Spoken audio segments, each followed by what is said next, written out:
ठीक है भाई, यहीं तक हो गई थी बात हमारी शील्डिंग की। आगे बढ़ें, बस ओके कर दो अगर लास्ट क्लास में कोई चीज ऐसी थी जो अनक्लियर थी, क्योंकि आज हम पास पेपर्स करेंगे, because we are done with the chapter.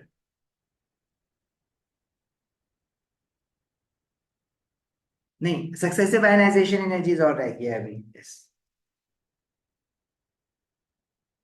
We are done with the trend of ionization energies across the period. ठीक है जी। हमने इसमें दोनों रीजंस देख लिए थे, स्पिन पेयर रिपल्जन वाला भी और हाफ फील्ड और फुल फील्ड इलेक्ट्रॉनिक कॉन्फ़िगरेशन वाला भी। आज बेटा हम स्टार्ट कर रहे हैं successive ionization energies. Basically what are successive ionization energies? We have studied that in order to remove the first mole of electron from the one mole of gaseous atoms to produce one mole of gaseous positive ions, this is the first ionization energies, right? But if we remove the second mole of electron from one mole of gaseous positive ion to produce one mole of gaseous positive 2 ion, this is your second ionization energy. And what is third ionization energy? If you remove one mole of electrons from one mole of, let's say, gaseous positive 3 ions to produce one mole of gaseous positive 2, 4 ions. So this would be your, if you have to remove one mole of gaseous positive 1 ion,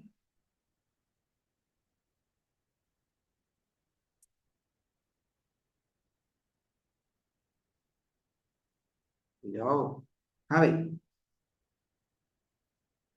तो this is our first ionization energy. Second ionization energy, मैं state symbols नहीं लिख रहा हूं, but you guys know कि sodium atom और sodium ion दोनों gaseous state में होंगे। ठीक है, if you keep on removing electron you will keep forming gaseous ions of higher state. ठीक है, 2 पॉजिटिव से फिर 3 पॉजिटिव में जाओगे और 3 पॉजिटिव से फिर 4 पॉजिटिव में जाओगे। A sodium atom has total of 11 electrons. You can remove all 11 electrons from the sodium atom, मतलब उसको पूरा गंजा कर देंगे, इतने सारे इलेक्ट्रॉन निकालेंगे। Yamuna, we have just started it. So what is successive ionization energies? If we keep on removing electrons from any particular atom, so वो electron remove तो होते रहेंगे, but the point is, do the successive ionization energies increases or decreases? मतलब does it become easier to remove the second electron as compared to first electron and third electron as compared to second electron? आपको क्या लगता है, क्या पहला electron निकालना आसान था या सेकंड इलेक्ट्रॉन निकालना इजी है? मतलब you have to fight with the nuclear pull, right? Let's say if you have removed the first electron from any particular atom, now when you have to remove the second electron, so would it become easier or difficult? Outer shell electrons are easier to remove because they are at the highest energy level. If you see the electronic configuration of a sodium atom, this is 1s2, 2s2, 2p6, 3s1. And if you see the structure of the sodium atom, it has 3 shells. The first shell has 2 electrons, the second shell has 8 electrons, and the third shell, which is also the valence shell of sodium, has only 1 electron. So if you have removed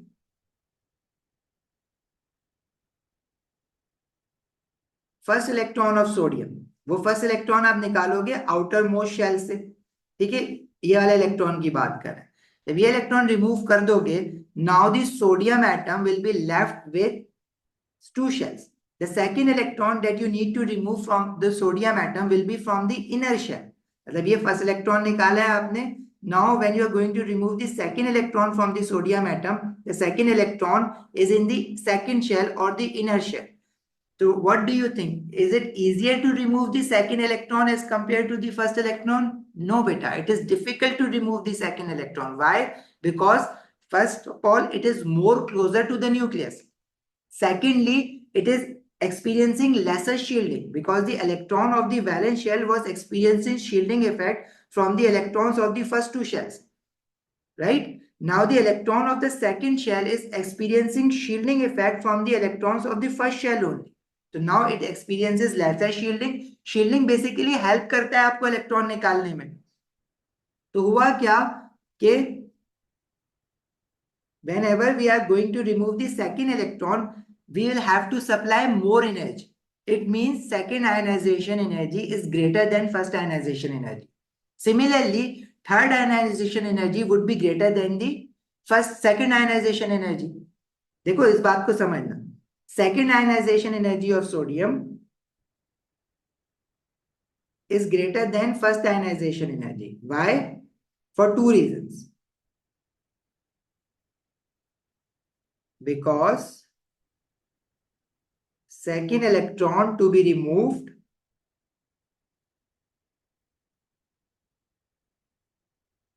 is in inner shell.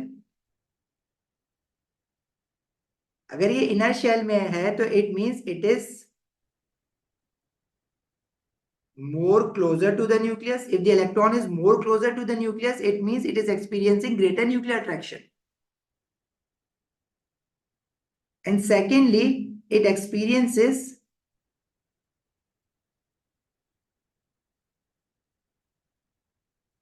lesser shielding. उस पे shielding भी कम है तो निकालना और मुश्किल हो जाएगा. shielding जितना बढ़ता है निकालना इलेक्ट्रॉन आसान होता है. shielding decreases the ionization energy. ठीक है. Increase in shielding decreases the ionization energy. If you are decreasing the shielding, it means it becomes tougher to remove the electron. तो ionization energy की value increase हो जाएगी. मतलब अगर shielding effect decrease होगा तो value of ionization energies must increase. Inversely proportional बना ना?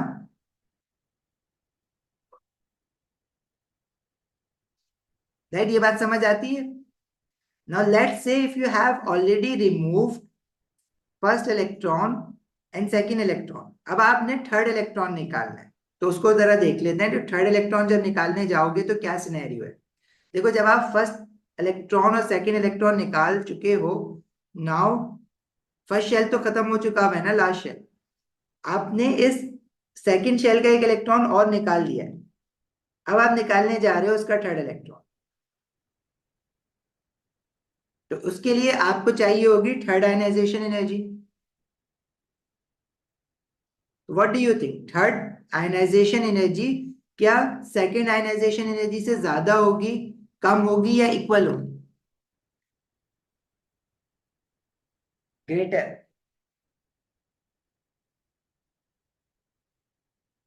Same. Okay.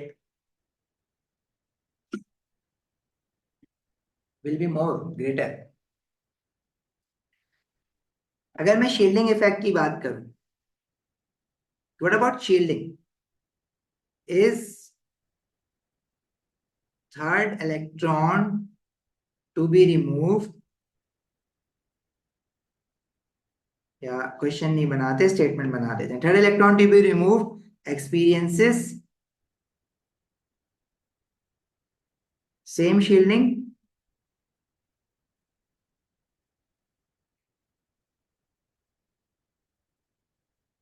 As second electron. तो शील्डिंग तो सेम है क्योंकि नंबर ऑफ शेल तो कम नहीं हुए ना. ठीक है. शील्डिंग तो सेम है तो शील्डिंग की वजह से तो नहीं हो रहा आयनाइजेशन एनर्जी पे इफेक्ट. लेकिन पता है एक और चीज चेक करनी पड़ेगी. देखो बेटा सोडियम के जो नंबर ऑफ प्रोटॉन्स हैं वो 11 है. Initially 11 protons were holding how many electrons? 11 electron. जब आपने कोई इलेक्ट्रॉन नहीं निकाला था, right? If you have removed one electron, so now 11 proton are holding 10 electrons. Now when you are going to remove the third electron, it means now right now 11 protons are holding how many electrons? Only 9 electrons. तो आपको क्या लगता है nuclear पुल क्या 11 protons 9 electrons पे अच्छा लगा सकते हैं या 10 इलेक्ट्रॉन्स पे अच्छा लगा सकते हैं?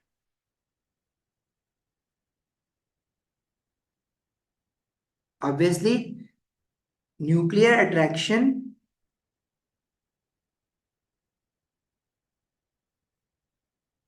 will be greater on lesser number of electrons. Now the effective nuclear attraction this electron is experiencing is greater because now 11 protons, जैसे tug of war होता है ना, उसमें क्या करते हो, अगर both sides if you have 10 contestants, 10 players on the right, 10 players on the left, अब अगर मैं एक साइड से प्लेयर्स हटाता जाऊं तो क्या होगा, ऑटोमेटिकली राइट साइड हैवी होती जाएगी, मोर इफेक्टिव होती जाएगी। सेम यहाँ पे भी हुआ। अगर आप सिमिलर शेल से इलेक्ट्रॉन को रिमूव करवा रहे हो तो there will be an increase in shielding, but that increase won't be as higher as compared to the electrons that were removed from the first shell.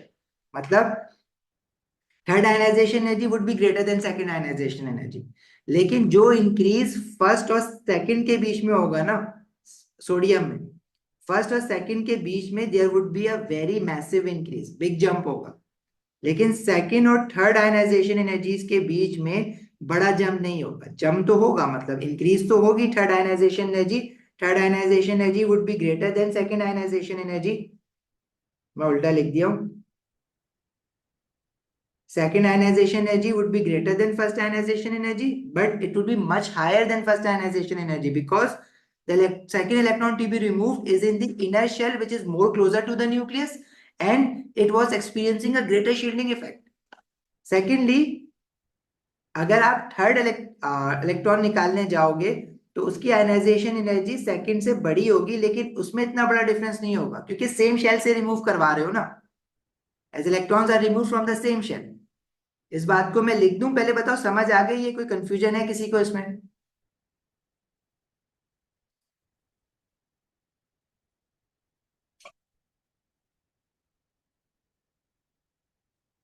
Huzaifa पूछ रहे हो कुछ?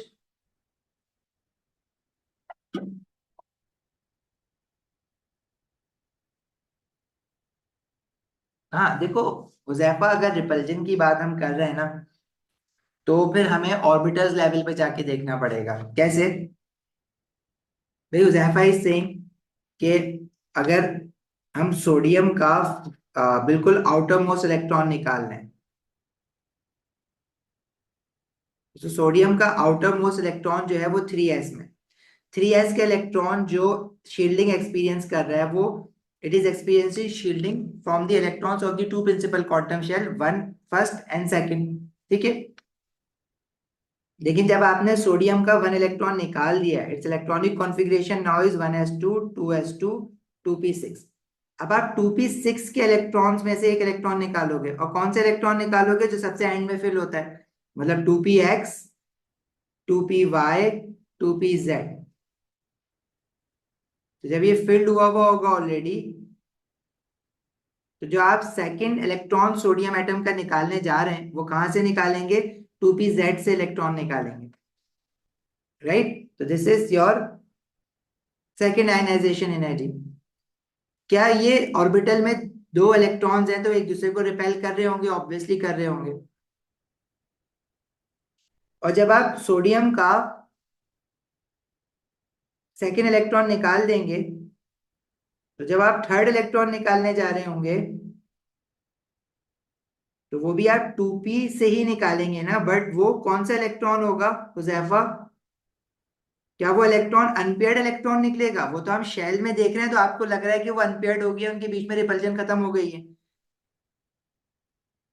तो क्या वो हम इलेक्ट्रॉन 2pz वाला निकालेंगे हुजैफा?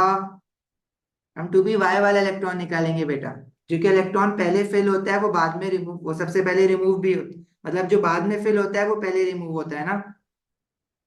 समझ आई बात? तो रिपल्जन तो ये वाला इलेक्ट्रॉन भी अभी भी उतनी एक्सपीरियंस कर रहे हैं ना जितना 2pz का एक्सपीरियंस कर रहा था। समझ आई बात? तो रिपल्जन का फैक्टर हम इस तरह से अगर बताना भी है ना तो देखना पड़ जाएगा।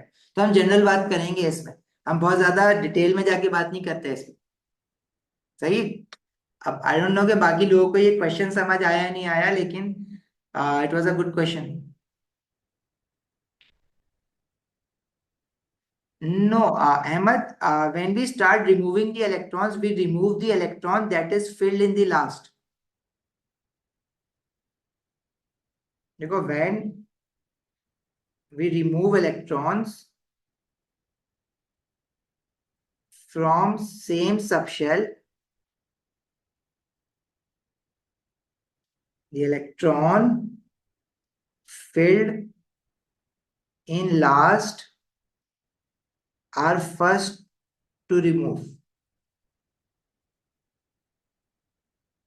ठीक है, तो when we fill the p subshell, the first electron that we fill is in the 2px, because as per Hund's rule we used to say that each orbital is filled singly first.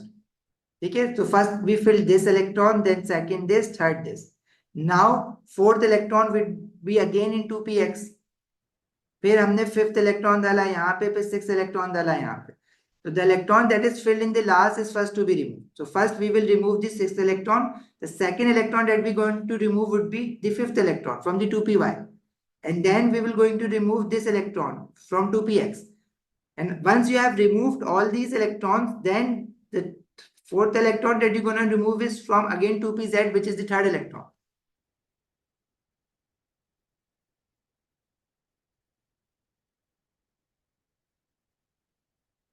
Yes, exactly. That's what I am saying ना. जो down वाले arrows हैं पहले वो निकालेंगे सारे, लेकिन 2pz से स्टार्ट करेंगे. ओके गुड, ठीक है भाई, समझ आई सबको ये बात. लेकिन हम ना इस डिटेल में जाएंगे ही नहीं. हमने बेसिकली, अगर मैं आपको वैल्यूज दिखाऊं ना सक्सेसिव आयनाइजेशन एनर्जीज की, तो वो गिवन होती है डाटा बुकलेट में. एट फोर्थ आयनाइजेशन एनर्जीज तक गिवन होता है. If you see for sodium, sodium first ionization energy is 494, second is 4560.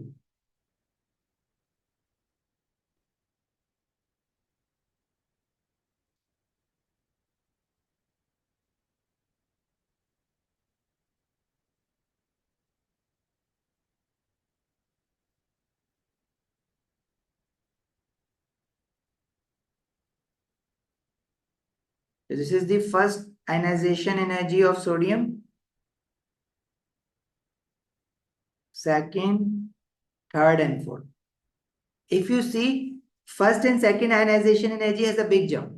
This big jump proves that the electron is removed from the inner shell. Inner shell से निकाला है हमने. But if you see the difference between the second and third ionization energy as compared to first and second ionization energy, ये बहुत बड़ा big jump नहीं है. लेकिन वो सेकंड और थर्ड और फोर्थ के देखोगे तो values they are already in thousands. यहाँ पे हंड्रेड्स में वैल्यूज थी और इंक्रीज होके वो जंप हो गई थाउजेंड्स में, 4000 तक चली गई, 4500. बट फ्रॉम 4500 टू 6900, हाँ अगर आप कंपेयर करोगे तो आप कहोगे कि भाई 4500 से 6900 is also a good amount of energy increase. But if you see the jump from the first and second ionization energy, this is a big jump. But from second to fourth ionization energy, we won't call it a big jump because electrons are removed from the same shell. ठीक है, और जब same shell से remove करते हैं तो shielding effect कम नहीं हो रहा. तो फर्स्ट से सेकंड से जब रिमूव कर रहे हैं तो शील्डिंग इफेक्ट कम हो रहा है. Yes, of course, we remove electrons from the outermost shell first. That's what we have been doing. Outermost shell से तो निकाल लेते.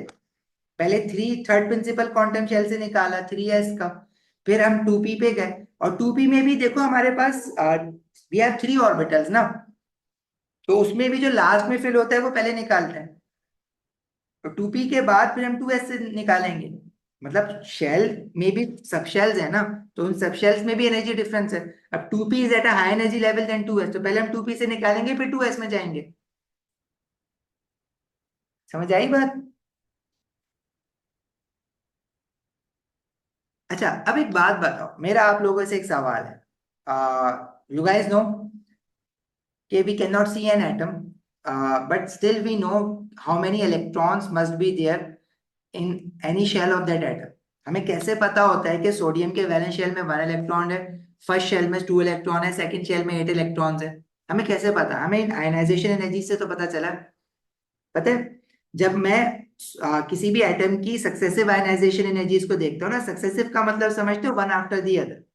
For example if you see this sodium. अच्छा, अब अभी जो मैंने आपको आयनाइजेशन एनर्जीज की वैल्यूज दिखाई है ना, वो थोड़ी सी डिफरेंट है सोडियम की यहाँ पे as compare to in this example. अब इसका रीजन क्या है? देखो, time to time Cambridge has kept updating their data booklet. And as the scientists get to know the more accurate values, they keep on updating it in the science journals. And the Cambridge, they keep updating their data booklet. So if you see the current data booklet, they have given you the values of ionization energies as first ionization energies is 494.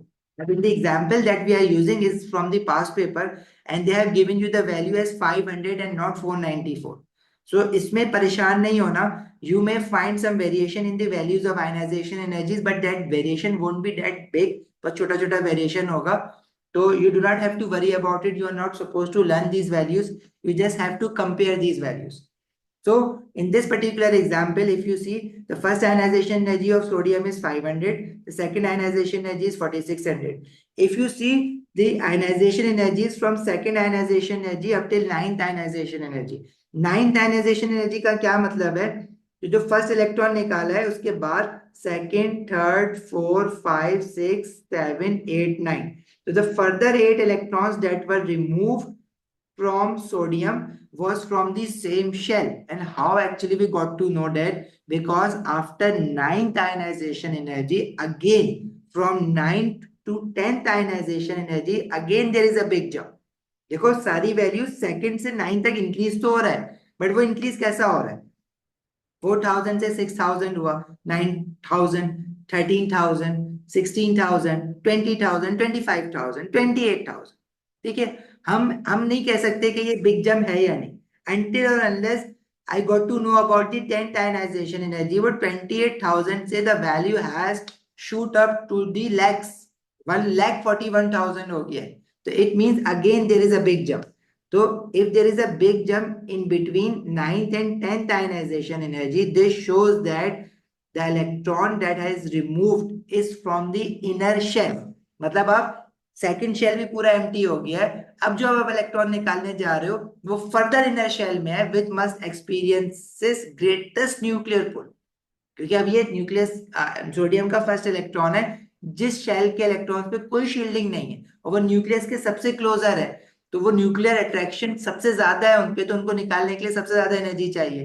तो that's how I have realised कि the second shell of sodium must have 8 electrons, because after removing further 8 electrons up till 9th ionization energy, क्योंकि first electron जब निकाला था first third shell से, वो first ionization energy था. From second to 9th ionization energy, we have removed further 8 electrons, right?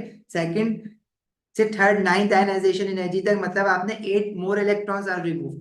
But after removing 8 more electrons, again there is a big jump. It means now the second shell of sodium must have 8 electrons. वो खत्म हो गए. उसके बाद अब जब नया electron निकालने जा रहे हो, वो कहां से निकाल रहे हो? Innermost shells. So that's how we got to know that the second shell of sodium must have 8 electrons. And once you have removed this electron, which is the क्या कहते हैं 11th electron, not 11, 10th electron of sodium. तो उसके बाद 11th electron जब निकाला है आपने, तो उनकी आयनाइजेशन एनर्जी में बड़ा बिग जंप नहीं है, इंक्रीज तो है लेकिन बिग जंप नहीं है. It means these two electrons are both removed from the same shell, which is the innermost shell of sodium. समझ आती है बात? तो इस तरह से हमें पता चला कि अच्छा कि किस शेल में कितने इलेक्ट्रॉन्स हैं. जैसे अगर हम फॉर एग्जांपल किसी एक रैंडम एटम को लेते हैं, let me show you an example. जैसे मेरे पास ये एक एटम है, इसकी हमें नहीं पता कौन से एलिमेंट का एटम है. हमने ना क्या किया, इसके इलेक्ट्रॉन निकालना शुरू किया, और अब देखो जैसे ही आयन बनेगा, +1 आयन बनेगा, हम उसको डिटेक्ट कर लेंगे. इट मींस कि इस पर्टिकुलर एनर्जी को जब हमने अटेन करवाया तो फर्स्ट +1 बन गया, तो फर्स्ट आयनाइजेशन एनर्जी है. जब सेकंड इलेक्ट्रॉन निकला तो +2 आयन बन जाएगा, तो हम समझ जाएंगे कि अब सेकंड इलेक्ट्रॉन निकल गया, और जब तक हमने इतनी एनर्जी दी हुई थी. तो वो जाहिर है कॉम्प्लिकेटेड प्रोसीजर है, एक मशीन के थ्रू हम ये काम कर रहे होंगे. लेकिन अभी आपको बस इस ग्राफ को समझना है कि जब हमने फर्स्ट इलेक्ट्रॉन निकाला है और सेकंड इलेक्ट्रॉन निकाला है तो इंक्रीज तो आया है, लेकिन जब हमने थर्ड इलेक्ट्रॉन निकाला है तो there is a massive increase in ionization energy. It means now the third electron to be removed is in the inner shell. तो इस पर्टिकुलर एटम के, जिसको एटम एक्स कह रहे हैं, इसका जो सबसे आउटर मोस्ट शेल होगा उसमें कितने इलेक्ट्रॉन्स थे? After removing 2 electrons, there is a big jump. It means its outermost shell must have 2 electrons, because once you are removed these 2 electrons, now the third electron that you need to remove must be from the inner shell. सही है? तो from which group should this atom belong? This atom has how many electron in its valence shell? 2 electrons. So this must be from group 2. Ahmad, कौन से group से होना चाहिए? ये group 2 से होना चाहिए ना. सी थर्ड इलेक्ट्रॉन जब निकालने गए हो आप, तो थर्ड इलेक्ट्रॉन को निकालने के लिए जो एनर्जी लगी है थर्ड आयनाइजेशन एनर्जी है. फिर आपने फोर्थ इलेक्ट्रॉन निकाला, फिफ्थ निकाला, सिक्स निकाला, 7, 8 और 9th आयनाइजेशन एनर्जी तक चले गए और फिर 10 तक गए. तो यहां तक आयनाइजेशन एनर्जी की वैल्यू में इंक्रीज तो है, लेकिन बिग जंप नहीं है. और ये कितने इलेक्ट्रॉन्स आपने निकाले हैं? 1, 2, 3, 4, 5, 6, 7 and 8. It means the second shell must have 8 electrons, right? तो जो पहले इलेक्ट्रॉन्स बनाए हुए ना, ये आपका आउटर मोस्ट शेल को रिप्रेजेंट कर रहा है. अब आउटर मोस्ट शेल आखिरी वाला नहीं है भाई, ये तो एनर्जी देखो ना, सबसे पहले इलेक्ट्रॉन कैंसिल निकल रहा है, आउटर मोस्ट शेल के निकल रहा है. तो जो आयनाइजेशन एनर्जी सबसे पहले गिवन है वो आउटर मोस्ट शेल की है. उसके बाद सेकंड शेल में कितने इलेक्ट्रॉन्स हैं? 8 इलेक्ट्रॉन. और सेकंड शेल के बाद once you have removed 8th electron from the second shell, so the 11th ionization energy again has a big jump. There is a big jump between 10th and 11th ionization energy. Again the shell must have changed.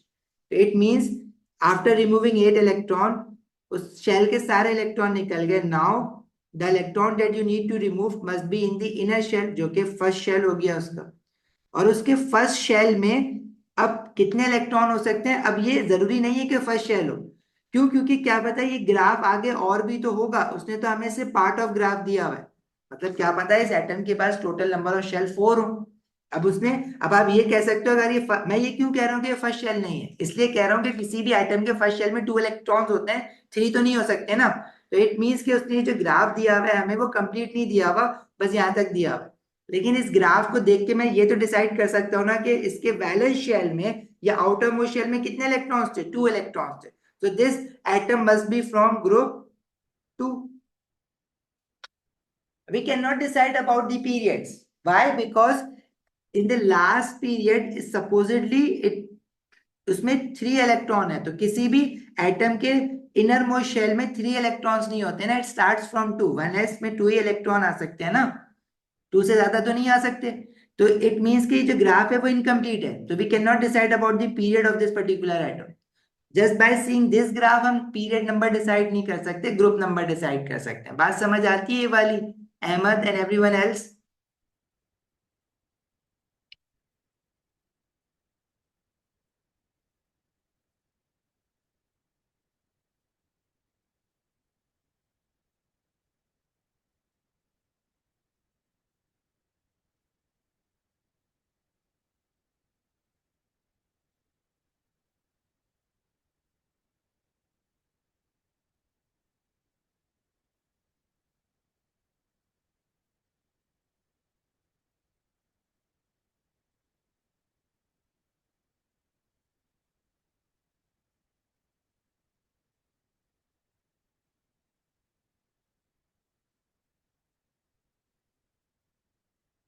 Dotted?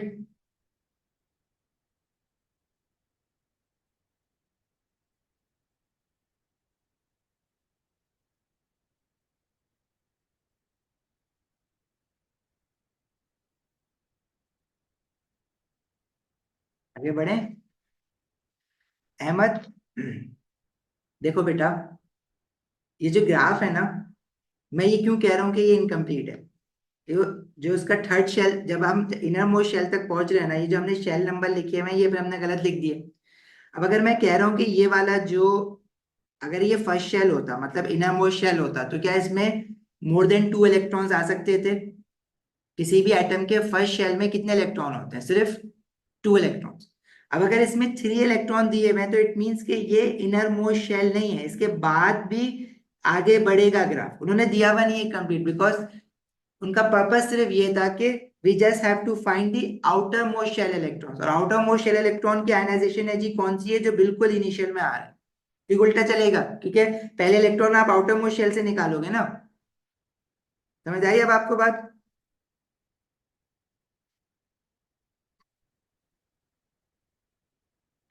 But ये वाला अगर हम देखें graph, तो इसमें भी ये incomplete देता है ग्राफ। सही है। लेकिन इसने ये कहा हुआ है कि ये सिलिकॉन का है, तो सिलिकॉन के वैलेंस शेल में 4 इलेक्ट्रॉन है। अभी हमें पता है सिलिकॉन का है, तो हाँ इस ग्राफ से हम कंपैरिजन कर सकते हैं कि देखो फर्स्ट 4 इलेक्ट्रॉन जो रिमूव किए उनकी आयनाइजेशन एनर्जी में बिग जंप नहीं है, but as you have remove fifth electron, तो there is a big jump between fifth and fourth ionisation energy, right? It means the shell must have changed. So from fourth till fifth ionization energy, there is a big jump in the values of ionization energy, because the electron now to be removed is in the inner shell, which is more closer to the nucleus and experiences greater shielding. Okay, now once you have reached the inner shell, after removing how many electrons? After removing 8 electrons, 1, 2, 3, 4, 5, 6, 7, 8. Again, there is a big jump. It means now the inner second shell, जो second last shell था, वो भी उसके भी electrons end हो गए. Now again there is a big jump. It means now the electron to be removed is further inner shell. वो और अंदर चला जाएगा. अब सिलिकॉन का हमें पता है कि सिलिकॉन के एटॉमिक नंबर 14 होता है. तो silicon first shell has 2 electron, second shell has 8 electron and the valence shell has 2 electrons. ठीक है. तो हाँ इसका हम कह सकते हैं कि ये कंप्लीट बना हुआ है. जिसको वो कह दे कंप्लीट है तो वो मानना पड़ेगा, और जिसको वो बताए ना कि कंप्लीट है इनकम्प्लीट है, तो आप अपनी मर्जी से अज्यूम नहीं कर सकते कंप्लीट है. ठीक है. चलो.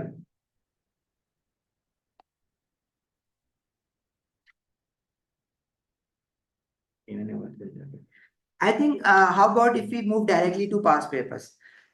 ठीक है, आयनाइजेशन एनर्जी के पास्ट पेपर्स करते हैं. अच्छा, ये जो टॉपिक आइसोटोप्स है, ये बेसिकली मोल्स के चैप्टर में है, लेकिन ना हम इसके एटॉमिक स्ट्रक्चर के पास्ट पेपर्स करके आइसोटोप्स को पहले इसी में पढ़ेंगे. ठीक है.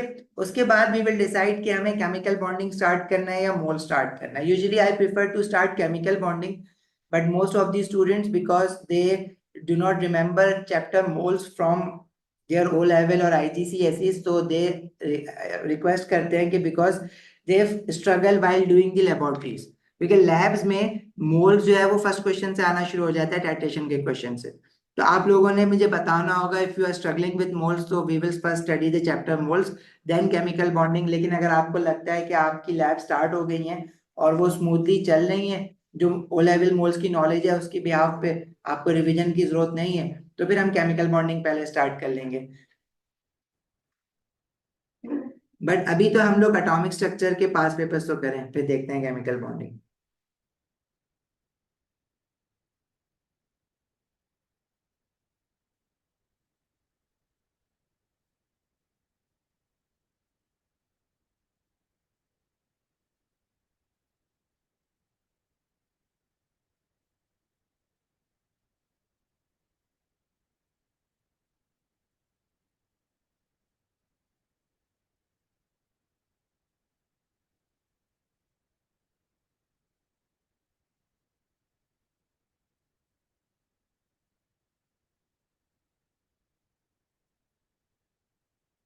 अच्छा, अगर पहले ही क्वेश्चन में थोड़ा मुश्किल करवा दूं आयनाइजेशन एनर्जीज का, तो कोई मसला तो नहीं है?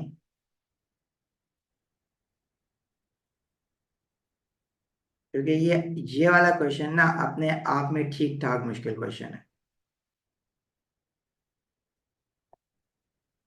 मतलब मजा आ जाएगा क्वेश्चन करके.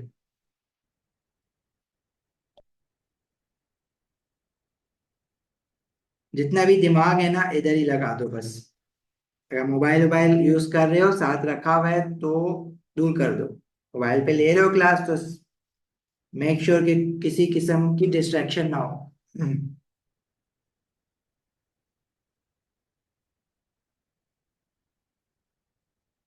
अच्छा भाई, the first 4 ionization energies for element X are shown in the table.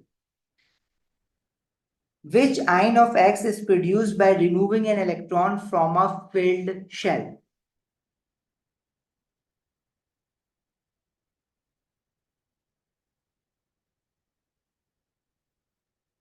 हाँ भाई, समझ आया कुछ? देखो, if you see the first four ionization energies, D, oh my God Ahmad, इतनी जल्दी आंसर बता दिया तुमने, तो सारा सस्पेंस ही खत्म कर दिया हमारा। Nice, the answer is D actually.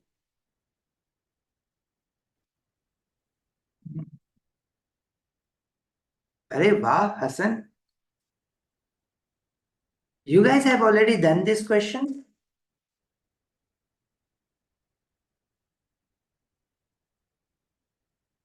No, it's the first time you are doing this question. Oh my god.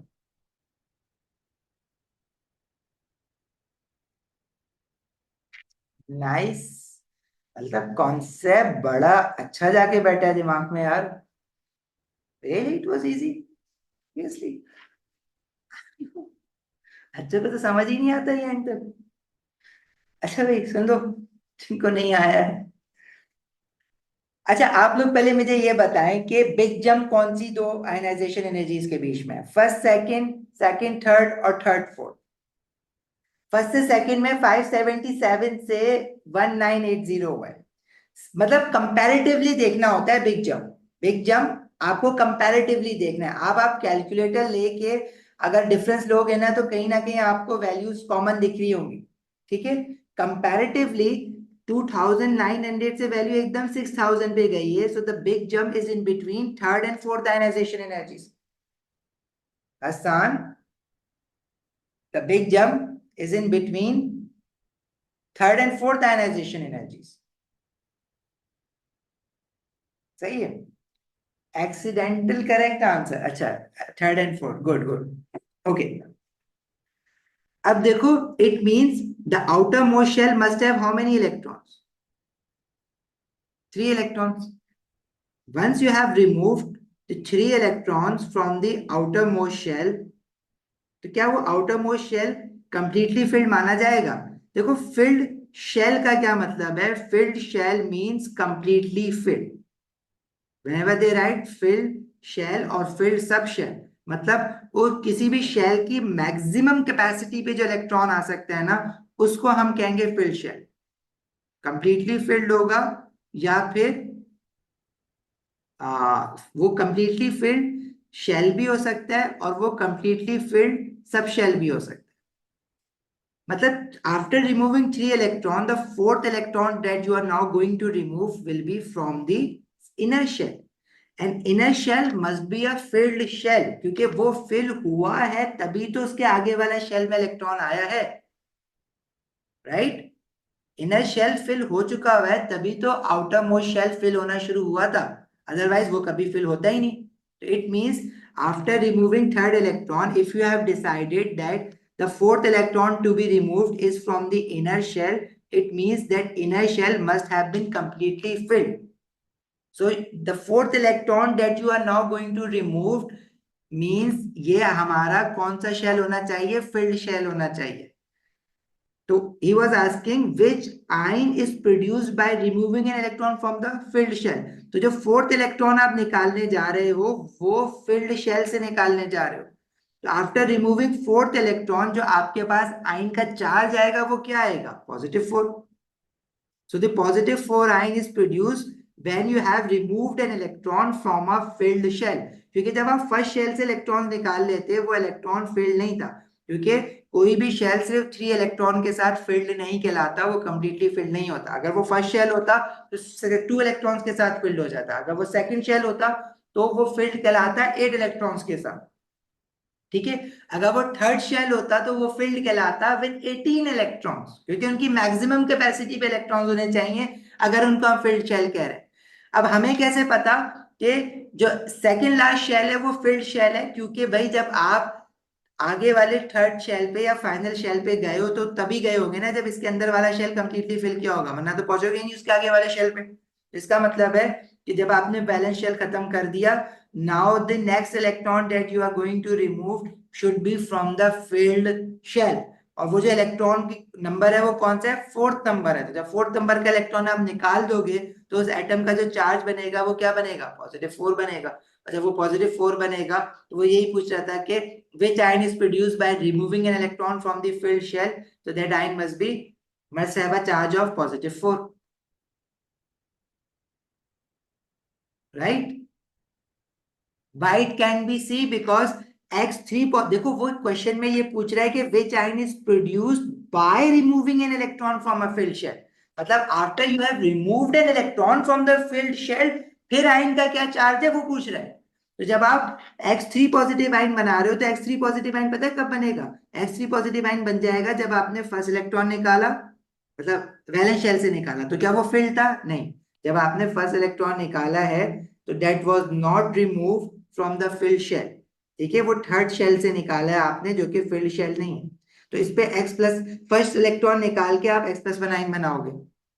जब आपने सेकेंड इलेक्ट्रॉन निकाला है तो वो भी थर्ड शेल से निकाला है. क्या थर्ड शेल हमारा कंप्लीटली फिल्ड है? नहीं. 3 इलेक्ट्रॉन्स के साथ कोई भी शेल कंप्लीटली फिल्ड नहीं होता.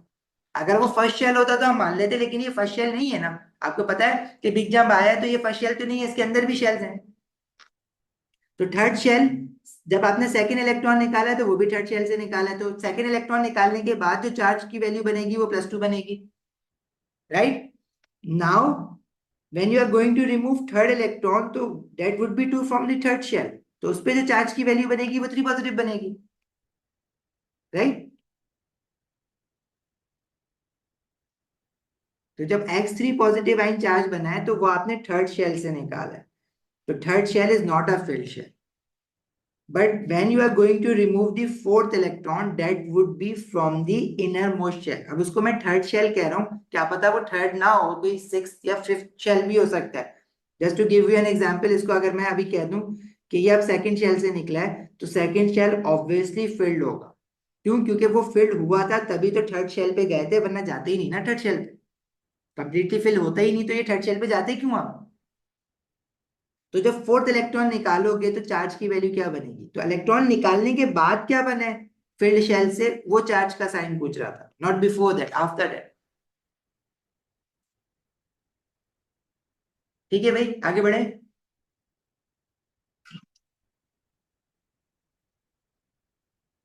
सबको क्लियर हो गई ये बात? ईमान, जारा, जुनैरा, उमैजा, आहद, आयशा, अलिशबा.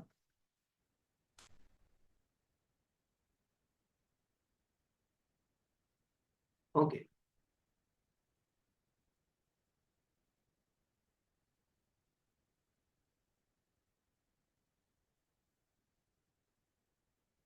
एंगल ऑफ ये क्वेश्चन 2 3 हमने कर लिया था.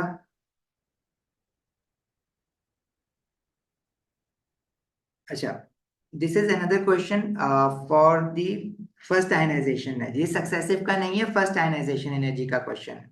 ठीक है. अच्छा देखो बेटा, when if we start removing from the same period, we know that successive ionization energies increases. तो मैं इसको ना नोट्स में ही आपके पास इंकॉर्पोरेट कर देता हूँ ताकि आपके पास सारी चीजें एक ही जगह पे रहें.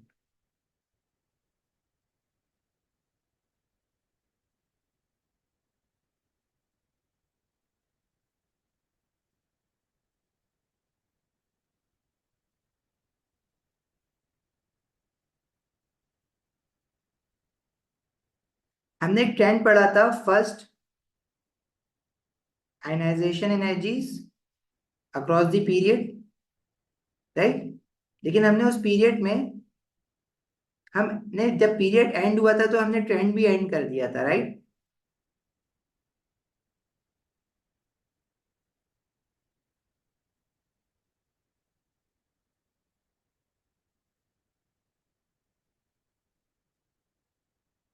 जैसे हमने पीरियड 3 का देखा था तो period 3 starts from sodium and ends at argon. अगर हम आर्गन के नीचे जाएं, मतलब आर्गन के आगे कंटिन्यू करें विद द एटॉमिक नंबर 18, तो फिर क्या आएगा? Potassium, calcium, so on. अच्छा, डी ब्लॉक की ट्रेंड्स ना तो एटॉमिक साइजेस का ट्रेंड है हमारे एएस के सिलेबस में, ना आयनाइजेशन एनर्जीज का ट्रेंड है. तो हम ना पीरियड 2 ले लेते हैं. पीरियड 2 में लिथियम है, beryllium, boron, carbon, nitrogen, oxygen, fluorine, neon.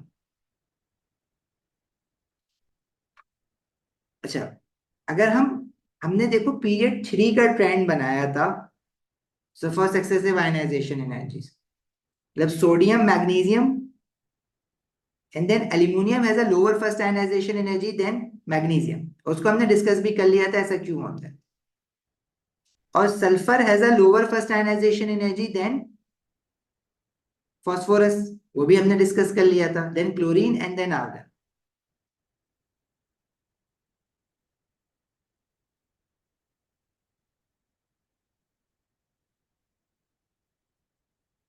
Right, this was sodium, magnesium, aluminium, silicon, phosphorus, sulphur, chlorine and argon. अच्छा भाई, sodium is from group one, group magnesium group two and so on. तो जो dip आ रहा था ये aluminium और magnesium में नहीं आता सिर्फ, when ever you see the element from the third group and the second group, चाहे वो किसी भी पीरियड के हो ना, उसमें डिप आएगा, क्योंकि सेम रीजन है ना। देखो एल्यूमिनियम का इलेक्ट्रॉन, आप एल्यूमिनियम की फर्स्ट आयनाइजेशन एनर्जी क्यों लोअर है than magnesium, because the electron you are going to remove from aluminium, the first electron that you are removing from aluminium is in basically 3p as compared to 2p of magnesium, मतलब 3s of magnesium।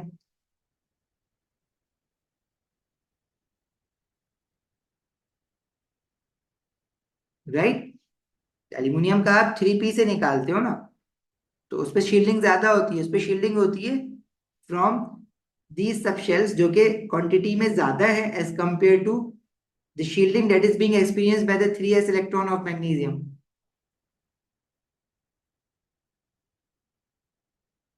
जो green वाले हैं ये वाले orbital shield कर रहे हैं। अगर यही ट्रेंड आप लेट से पीरियड 2 के लिए बनाओगे, तो पीरियड 2 एलिमेंट्स के लिए भी ये ट्रेंड सेम बनेगा, तो बस एलिमेंट चेंज हो जाएंगे। जैसे सोडियम की जगह लिथियम आ जाएगा, मैग्नीशियम की जगह बेरिलियम आ जाएगा। Instead of sodium you will have lithium, beryllium, boron, carbon, nitrogen, oxygen, fluorine, neon. अब अगर इसमें भी ग्रुप 2 और ग्रुप 3 में जो एलिमेंट्स हैं, ग्रुप 2 का बोरॉन है which is which has an atomic number of 5, इसकी electronic configuration 1s2 2s2,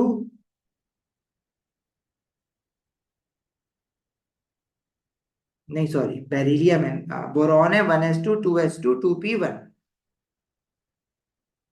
similarly beryllium और बोरॉन को कंपेयर करेंगे, group beryllium is Be, sorry,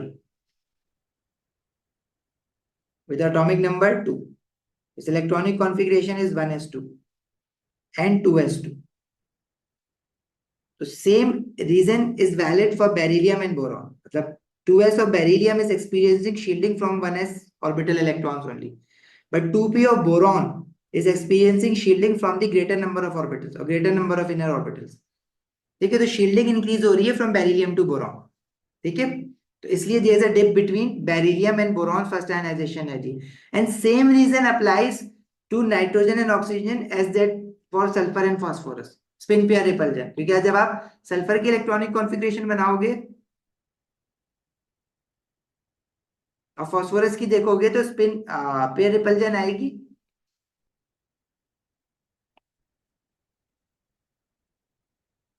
phosphorus की electronic configuration will end eight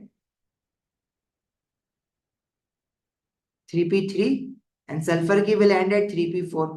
Similarly, group 15 में phosphorus से ऊपर होता है नाइट्रोजन और ग्रुप 16 में सल्फर से ऊपर होता है ऑक्सीजन।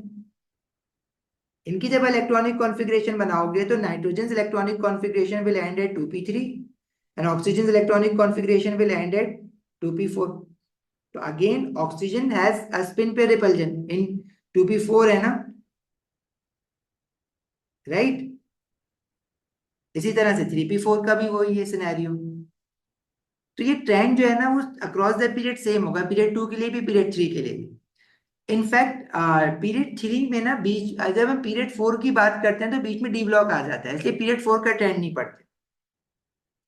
मैं आपको कंपेयर करवाना चाह रहा हूं कि अगर हम पीरियड 2 को स्ट्रेच करें और यहां से मतलब पीरियड 2 से डायरेक्ट पीरियड 3 में जंप करें, तो ये क्या एक बिग ड्रॉप नहीं आएगा? अगर if we compare the first ionization energy of neon and sodium, sodium's first ionization energy would be way lower as compared to first ionization energy of neon. Why? Because sodium has a greater shielding effect because it has 3 number of shells. There are greater number of shells in sodium, size बड़ा हो गया, neon का size छोटा था। Although क्योंकि down the group वाली बात हो जाएगी ना एक तरह से, although nuclear attraction is greater in sodium क्योंकि नियॉन का एटॉमिक नंबर है 10, सोडियम का है 11, थोड़ा सा फर्क है, लेकिन नंबर ऑफ शेल बढ़ गया तो शील्डिंग बढ़ गई सोडियम में। अगर यही वैल्यू मैं आपको डाटा बुकलेट से भी दिखा दूं ना, first ionization energy of neon कितना है 2080, and first ionization energy of sodium कितना है हमारे पास 494, इज अ मैसिव डिक्रीज। मतलब सोडियम की फर्स्ट आयनाइजेशन एनर्जी लिथियम से भी देखो नीचे चली जाएगी, लिथियम का है 519। जब मैं यहाँ पे इस ग्राफ को कनेक्ट करूंगा तो ये जो सोडियम की फर्स्ट आयनाइजेशन एनर्जी की वैल्यू है वो लिथियम से भी नीचे जानी चाहिए, थोड़ा सा जाएगी लेकिन जाएगी तो ना। अगर मैंने इन दोनों ग्राफ को मिला के बना देना है, मतलब अक्रॉस द पीरियड क्या इंक्रीजिंग एटॉमिक नंबर वाइज अगर चलें, from starting from first element of period 2 and then continuing into period 3। हाँ, अब ये हुआ ना सवाल, क्या आर्गन की नियॉन से ज्यादा होगी?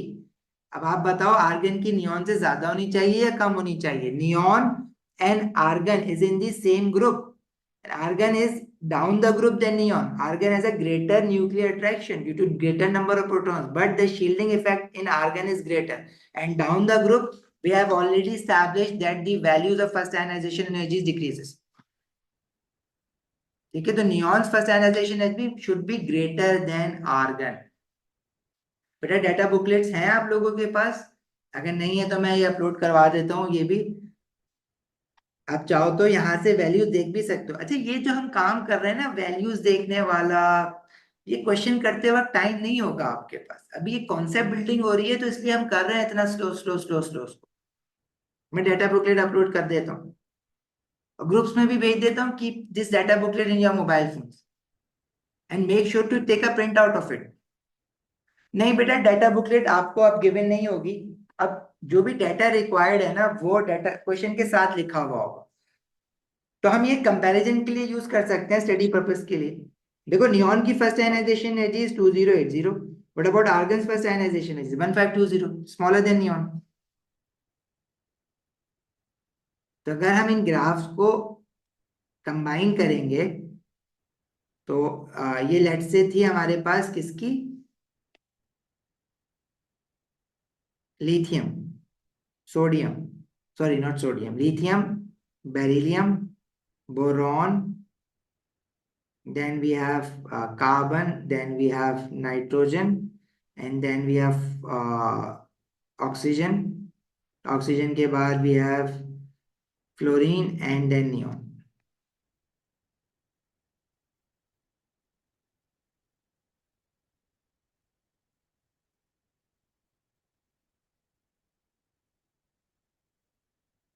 नियॉन के बाद जब हम सोडियम की कंपेयर करेंगे तो सोडियम की first ionization energy would be somewhere over here.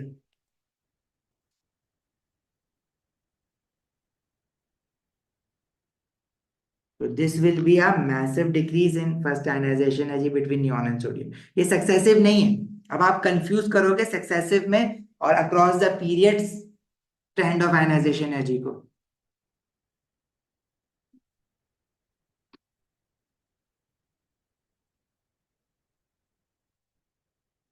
Sodium के बाद वी हैव मैग्नीशियम, फिर वही ट्रेंड आ जाएगा दोबारा, बस एटम चेंज हो गए।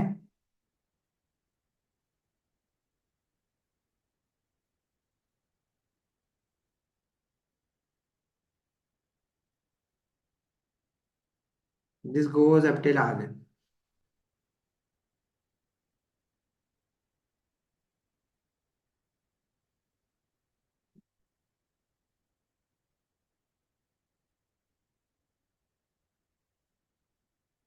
हाँ अहमद, कुछ ग्रुप्स और भी होंगे। ठीक है।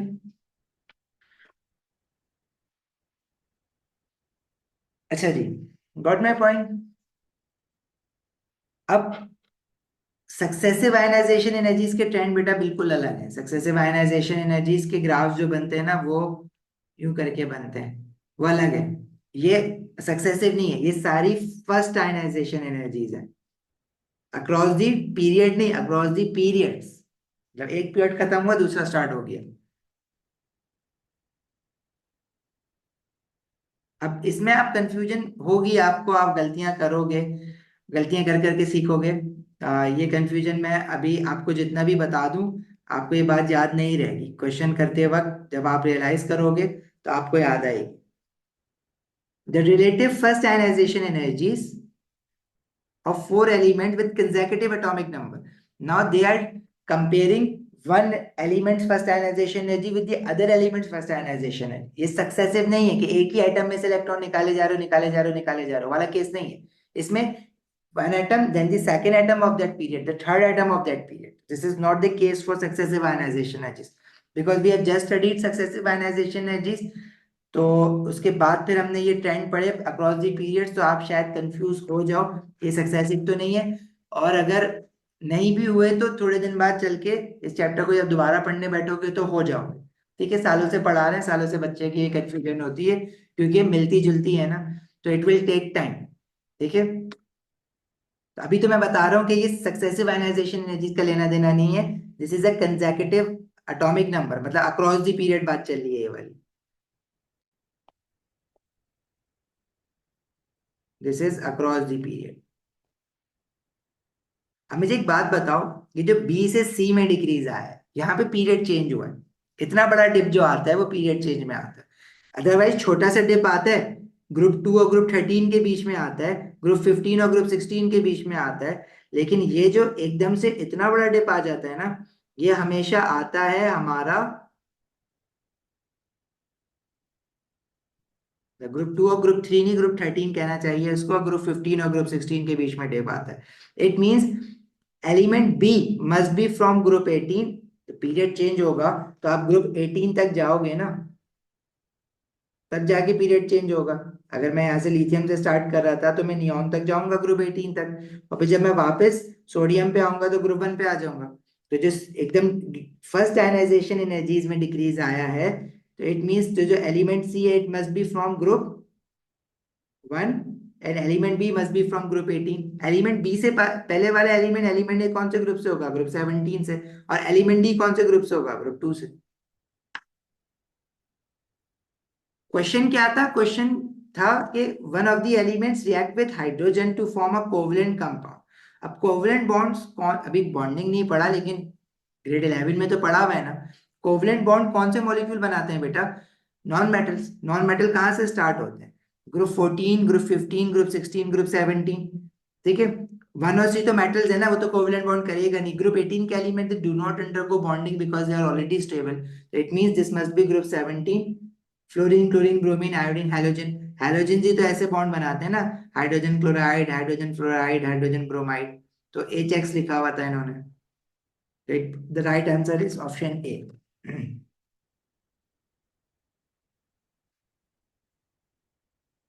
Got it?